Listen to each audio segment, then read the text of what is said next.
अपने मौलिक विचार को आकार देते हुए मार्क जुकरबर्ग ने ये कल्पना भी नहीं की होगी कि उसके दिमाग की उपज फेसबुक एक पूरी पीढ़ी को यूं अपनी गिरफ्त में ले लेगी कि किशोरों और युवाओं को उसके बिना एक दिन भी गुजारना मुश्किल हो जाएगा।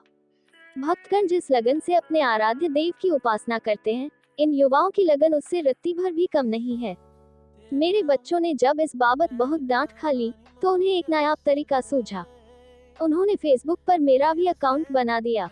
मम्मी, आपको इससे स्कूल और कॉलेज के बिछड़े मित्रों से जुड़ने का अवसर मिल जाएगा। आपके पास कितना तो समय रहता है आजकल। शुरू में तो मुझे ये समय की बर्बादी ही लगी, पर धीरे धीरे जब दूर बसे मित्र, जिनसे ईमेल व फोन द्वारा ही संपर्क था, फेसबुक पर मित्र बनने लगे और जिन्हें एक अरसे से देखा नहीं था, उनके व उनके परिवार के फोटो देखे कहीं छुट्टियां बिताते, तो कहीं बच्चों के जन्मदिन मनाते, उनके फोटो को इतने करीब से देखकर उनसे जुड़े होने का एहसास होने लगा। एक दिन फेसबुक अकाउंट ओपन किया, तो एक फ्रेंड रिक्वेस्ट को देखकर चौंक गई। देवव्रत चौधरी। दूर अतीत से एक चेहरा उभर आया। मैं वही कुर्सी पर आंखें मूंदे बैठी उन्हीं दिनों में पहुंच गई, मानो कोई पसंदीदा पुरानी फिल्म दोबारा देख रही हूँ। कच्छ के कांडला बंदरगाह से जुड़ा टाउनशिप गांधीधाम। तब वह इतना छोटा था कि चलते चलते पूरे शहर का चक्कर मारकर घंटे भर में लौट भी आओ। अधिकतर लोग कांडला बंदरगाह के दफ्तर में ही काम करते थे, सो तकरीबन सभी परिवारों का आपसी परिचय था। छोटे शहरों में घर भी बड़े होते हैं और दिल भी। चारों ओर बगीचे से घिरे बड़े बड़े बंगले हुआ करते थे। हमसे 2 घर छोड़कर ही था देवव्रत का घर। उसकी माँ की मृत्यु हो चुकी थी और पिता काम में व्यस्त रहते थे, सो जब भी वह अकेला महसूस करता, हमारे घर चला आता। भैया तो उसके संगी थे ही, माँ भी उससे अपार स्नेह रखती। आज की कामकाजी स्त्रियों के पास तो समय ही कहाँ है, लेकिन उस समय की महिलाएं अपने बच्चों के संगी साथियों पर भी बड़ी सहजता से अपनी ममता का आंचल डाल दिया करती थी। बड़े उतावलेपन से भरी होती है किशोर अवस्था। बहुत सारी बातें एक साथ कहने करने को व्याकुल। इसी जल्दबाजी में वह नामों को छोटा कर देते हैं। संगी साथियों को देवव्रत का पूरा नाम लेना कठिन लगता और वह सबके लिए एक डीवी बन गया। एक ही स्कूल था गांधीधाम में। सुबह तो सब आगे पीछे निकलते, पर वापसी में हम एक साथ ही लौटते और सीधा रास्ता न पकड़ आसपास के बगीचों का चक्कर मारते हुए घर पहुंचते, कच्चे आम, अमरूद, बेर आदि का खजाना साथ लिए हुए। गांधीधाम में कॉलेज नहीं था, इसलिए स्कूली पढ़ाई खत्म करने के बाद आगे पढ़ने दूसरे शहर जाना पड़ता। बस छुट्टियों में इकट्ठे हो पाते। एक क्लब भी था गांधीधाम में, और ऐसी जगहों पर क्लब औपचारिक स्थान पर न होकर सबकी मिलन स्थली ही बन जाते हैं, जहां मेजबानी की जिम्मेदारी किसी को नहीं उड़नी पड़ती। जितनी नियमित उपस्थिति कार रूम अथवा बार में रहती, उतनी ही नियमित रूप से महिलाओं की महफिल भी लॉन की एक तरफ रोज जमती। इस महफिल में विभिन्न प्रांतों के स्वादिष्ट पकवानों की रेसिपी बांटी जाती, साड़ियों के स्रोत और जूड़ा बनाने के स्टाइल सीखे जाते। जी हाँ, वह साड़ियों और जूड़ों का ही जमाना था। पैंट शर्ट वाली महिलाएं तो सिर्फ विदेशी पत्रिकाओं में ही नजर आती थीं। वर्ष में 2 बार बाहर पढ़ते बच्चे लौटते, तो घरों के साथ क्लब की भी रौनक बढ़ जाती। पढ़ाई और परीक्षाओं से मुक्त बच्चों का पल पल उठता उन्मुक्त अट्टहास क्लब का माहौल बदल देता। वे टेबल टेनिस, बैडमिंटन खेलते और अपने अपने शहर के अनुभव बांटते। उन्हें व्यस्त रखने के लिए इन्हीं दिनों स्पोर्ट्स टूर्नामेंट का आयोजन किया जाता। मैं भी थोड़ा बैडमिंटन खेल लेती थी। मिक्स्ड डबल्स में देवव्रत मुझे अपना पार्टनर बनाता, वो इसलिए नहीं कि मैं बहुत अच्छा खेलती थी, वरन इसलिए कि बाकी लड़कियों को शायद मुझसे भी कम आता था। पापा के अवकाश प्राप्ति पर हम चंडीगढ़ आ बसे। 18 वर्ष बहुत लंबी अवधि लग सकती है, परंतु कुछ बातें, कुछ लोग हमारे जहन में जगह घेरे बैठे रहते हैं तमाम उम्र। जैसे मेरे भीतर गांधीधाम सदैव बसा ही रहा, पर मेरे लिए गांधीधाम का अर्थ था देवव्रत का शहर, और आज भी है, क्योंकि हमारे शहर छोड़ते समय भी देवव्रत अपने पिता के संग वहीं रहता था। उन दिनों संपर्क रखना इतना सरल नहीं था। जीवन भर के संपर्क तो केवल रिश्तेदारी में ही निभ पाते थे, वह भी इसलिए कि खुशी और गम के अवसरों पर मिलना हो जाता था। जिनसे मिलना न भी होता, हालचाल तो मिल ही जाता। जबकि बहुत करीब हो आए मित्रों से भी बिछुड़ने पर नेहपूर्वक 2-4 पत्रों का आदान प्रदान होता, नव वर्ष अथवा कभी विवाह का निमंत्रण पत्र भेज दिया जाता, और फिर जिंदगी की व्यस्तताओं में टूट जाते संपर्क। सागर में समा गई लहरों की तरह खो जाते मित्र भी। मैंने पढ़ाई पूरी की, विवाह हुआ, और फिर बच्चों के लालन पालन में पीछे छूट गया मेरा अतीत। धुंधली पड़ गई स्मृतियां। आज डीवी ने सब धूल झाड़ वह यादें ताजा कर दी।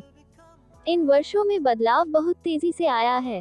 पहले इंटरनेट और ईमेल आया, जिसकी भी याद आए 2 लाइनें लिख डालो, चाहो तो रोज ही। न वक्त लगता है, न ही टिकट का पैसा और न ही डाक खाने का चक्कर। समय और आगे बढ़ा, लोग फेसबुक पर जुड़ने लगे, संबंध एकदम उलट गए। रिश्तेदारों से मिलना तो कभी कभार होता है, पर फेसबुक पर जुड़े मित्रों की पूरी खबर रहती है। छुट्टियों में कहाँ घूमने गए, कौन सी मूवी देखी से लेकर कल रात डिनर किसके साथ लिया तक। फेसबुक पर जुड़े मित्र बस अपने ही बारे में बताते हैं या बता पाते हैं, जबकि हम तो मित्र को फेस टू फेस देखते ही उसकी मनस्थिति समझ जाते थे। अपनी कहने से पहले पूछते, उदास लग रहे हो, सब ठीक तो है ना। स्नेहपूर्वक उसका हाथ दबा उसे महसूस करवा देते कि वह कतई अकेला नहीं है। फेसबुक पर आप अपने मन का दर्द नहीं बांट सकते, इसीलिए शायद मित्रों की लंबी लिस्ट होते हुए भी आज हर कोई एकाकी है, अपनी लड़ाई स्वयं लड़ता हुआ, अकेला और किसी अनजाने बोझ से दबा। खैर, पुराने मित्रों को खोज निकालने का अद्भुत अवसर देता है फेसबुक। जैसे आज टीवी ने मुझे खोज निकाला, रिक्वेस्ट कंफर्म होते ही संबंधित व्यक्ति के बारे में जानकारी सामने आ जाती है, जो भी वह पब्लिक में देना चाहे, उसकी ईमेल आईडी भी। देव ने अपना निवास स्थान दिल्ली बताया था। थोड़ा भय हुआ, देवव्रत चौधरी नाम का ये कोई और व्यक्ति तो नहीं। मैंने किसी अनजान व्यक्ति की फ्रेंड रिक्वेस्ट को तो कंफर्म नहीं कर दिया। अतः रिक्वेस्ट ओके करके मैंने एक प्रश्न पूछा, स्कूली शिक्षा तुमने कहाँ से पाई है। उसी दोपहर बीवी की एक लंबी सी ईमेल आई, अपनी रिक्वेस्ट पर तुम्हारा ओके होने का बेसब्री से इंतजार कर रहा था। आज दफ्तर में लंच करने न जाकर तुम्हें मेल लिखने बैठा हूँ। मैंने तो फोटो से तुम्हें फौरन पहचान लिया था।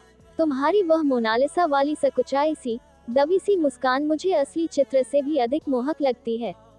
पर तुम कैसे पहचानती? मेरे तो घुंघराले बाल मेरा साथ छोड़ गए हैं। आज तुम्हारा ईमेल आईडी पाकर जैसे मन की मुराद पूरी हो गई। तुम रहती कहाँ हो, यह नहीं बताया है तुमने फेसबुक पर। इसके पश्चात उसने गांधीधाम की अनेक बातें दोहराई थी और मुझे अपने बारे में विस्तार से लिखने का आग्रह किया था। मैंने अपने बारे में बताया और पूछा, तुम दिल्ली में क्या कर रहे हो? जिसके उत्तर में उसने दिल्ली की एक मशहूर कंपनी का नाम बताते हुए लिखा कि वह उसमें पिछले कई सालों से काम कर रहा है और दफ्तर के काम से ही उसका यदा कदा चंडीगढ़ आना भी होता है और अगली बार आने पर मिलना चाहेगा। इसके बाद तो हमारे बीच ईमेल का अनवरत सिलसिला चल पड़ा। उसे गांधीधाम की सब बातें याद थीं। छोटी जगहों पर मिलने मिलाने के और पार्टी करने के अवसर तलाशे जाते हैं।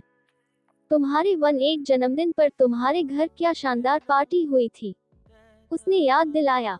आंटी ने बहुत कुछ तो स्वयं ही बनाया था। जादू था तुम्हारी माँ के हाथों में। मैंने तो खैर कई बार खाए हैं उनके बनाए लजीज पकवान। मुझे आज तक याद है उनका स्वाद। उस दिन पीच रंग के सूट में कैसा खिल रहा था तुम्हारा रंग। फोटो तो कोई नहीं है मेरे पास, पर स्मृति में अंकित है आज भी वह चित्र। मैंने भी तो उसका लाया उपहार महादेवी वर्मा का काव्य संग्रह आज तक संभाल कर रखा है, किसी अमूल्य धरोहर की तरह। समय ने बहुत कुछ छीन लिया है मुझसे। एक बार उसने लिखा, विवाह तो हुआ था पर ज्यादा दिन निभ नहीं पाया। बीवी ने बताया कि इस बीच उसके पिता भी चल बसे। एकदम अकेला रह गया वह, सिवाय दूर पास के कुछ रिश्तेदारों के। पुरानी पीढ़ी घर के सब काम करने के पश्चात भी रिश्ते निभाने का समय निकाल ही लेती थी, पर किसी रेस में निरंतर भागती सी इस नई पीढ़ी के पास कहाँ है ठहरकर अपने सगे संबंधियों की टोह लेने का समय। सो भीतर जैसे रेगिस्तान सा कुछ पसर गया है। मैंने बहुत कोशिश की पत्नी मनीषा के साथ सामंजस्य बिठाने की, पर वह बंधन मुक्त जीवन जीना चाहती थी और उसके पिता ने जबरदस्ती उसका विवाह कर दिया था। अब तो वह विदेश जा बसी है। मेरा दुख ये भी है कि हमारी 3 वर्षीय बेटी को भी साथ ले गई है। दुनिया में मेरा केवल उसी से सीधा रक्त संबंध है। बहुत अकेला महसूस करता हूँ मैं। चाहता हूँ किसी से मन की बात साझा करूँ, किसी अपने से खुशियाँ और गम बांटूं, अपनी उपलब्धियों और निराशाओं की बात करूं। उसका एक ईमेल लगभग हर रोज आता, बस किसी से जुड़ने की चाह। कभी वह किताबों की बातें करता, कभी पुराने परिचितों के बारे में, तो कभी राजनीति की। अकेलापन तो मेरे जीवन में भी था। बच्चे छोटे थे तो उनकी परवरिश, उन्हें पढ़ाने में ही समय निकल जाता था। बड़ी कक्षाओं के गणित और विज्ञान पर मेरी पकड़ नहीं थी, अब उन्हें ट्यूटर पढ़ाने आते थे। यूं भी मेरी रुचि साहित्य में अधिक थी। गिरीश को दफ्तर में ही खूब काम रहता, लंबे दौरों पर जाना पड़ता। मुझे लगता बेकार हो गई हूँ मैं अपने ही घर में। यूं सब कुछ सही था मेरे जीवन में। गिरीश मेरे किसी काम में दखलंदाजी न करते, न कभी जबरदस्ती का अधिकार जताया। जिस दिन डीवी का पहला ईमेल आया था, उसी दिन मैंने गिरीश को पूरी बात बता दी थी। पूरा विश्वास था उन्हें मुझ पर। बच्चे भी आजकल के बच्चों की तरह उच्छृंखल न थे, बस अपने मित्रों में व्यस्त और मस्त रहते, जो स्वाभाविक ही था। इस मोड़ पर आकर ठहर सी गई थी जिंदगी। मन करता शहर में लगा नाटक देखने जाऊं, कवि सम्मेलन, मुशायरों में जाना चाहती, परंतु गिरीश को न तो शौक था, न ही समय। जीवन क्या सिर्फ रोटी, कपड़ा और मकान की जरूरत पूरी करने के लिए ही मिला था। हमारा ये भीतरी खालीपन, एक दूसरे पर भावनात्मक निर्भरता दिन ब दिन हमें एक दूसरे के करीब ला रही थी। निस्संदेह डीवी का जीवन मुझसे कहीं अधिक वीरान था और पुराने माइत्री के नाते उसका संबल बनना मुझे अपना कर्तव्य लगता था। एक दिन उसने बताया कि उसे दफ्तर के काम से चंडीगढ़ आना है और मुझसे मिलने हेतु वह निश्चित तिथि से एक दिन पूर्व ही आ जाएगा। उसका सुझाव था कि हम किसी कॉफी हाउस में मिलें, ताकि लंबी बातें कर सकें। परंतु मैंने उसे अपने घर डिनर पर आमंत्रित किया, जिससे वह गिरीश एवं बच्चों से भी मिल सके। यूं चाहे गिरीश कितने व्यस्त रहते हों, पर उन्हें लोगों से मिलना जुलना अच्छा लगता है। तो उन्होंने शीघ्र ही देव से मैत्री स्थापित कर ली। बच्चे पहले तो अपनी पढ़ाई कर रहे थे, पर भोजन हम सबने मिलकर किया। बेटी शर्मिष्ठा तो थोड़ी शर्मीली है, पर बेटा अर्जुन, जो बैडमिंटन में अपने स्कूल का प्रतिनिधित्व करता है, उसे ज्यों ही पता चला कि डीवी बैडमिंटन चैंपियन रह चुका है, वे दोनों पुराने मित्रों की तरह बातें करने लगे। हंसी खुशी के इस माहौल में किसी का उठने को मन नहीं कर रहा था। मुझे ही याद दिलाना पड़ा कि सुबह बच्चों को स्कूल भी जाना है। दिल्ली लौटकर देव का ईमेल आया। कितना अजब है यह मन, कितना कंफ्यूज्ड। तुम्हें अपने परिवार के साथ खुश देखकर अच्छा लगा, बहुत अच्छा, पर कहीं उदास भी हो आया मन। किशोरावस्था में क्रश था तुम पर, सच पूछो तो उससे बढ़कर ही था कुछ, पर मन की बात अनकही ही रह गई और समय बहुत आगे बढ़ गया। नहीं जानता मैं तुम्हारे घर किस उम्मीद से आया था। सच कहूँ तो कहीं छुपी उम्मीद थी जरूर। मरीचिका क्या केवल मरुभूमि में ही देखी जाती है? जीवन में भी हम अनेक बार ऐसी मरीचिकाओं के पीछे नहीं भागते क्या, जिनकी वहां होने की संभावना ही नहीं होती। गलती तो तब होती है जब हम मरीचिका का झूठ जान लेने के पश्चात भी उसे पाने का हट किए रहते हैं। पर हम उस जमाने में परिपक्व हुए हैं जब भावनाओं को मन के नहीं, बुद्धि के अधीन रखने की सीख दी जाती थी।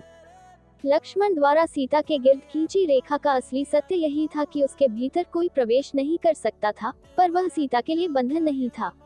उससे बाहर आने को स्वतंत्र थी सीता। एक आगाह मात्र था कि रेखा के बाहर खतरा है। हम सामान्य मनुष्यों को अपनी लक्ष्मण रेखाएं स्वयं खींचनी होती हैं, जो हमारे जीवन को मर्यादित रखें और समाज को व्यवस्थित। और अपनी लक्ष्मण रेखा की सीमा अच्छी तरह से जानती हूँ मैं।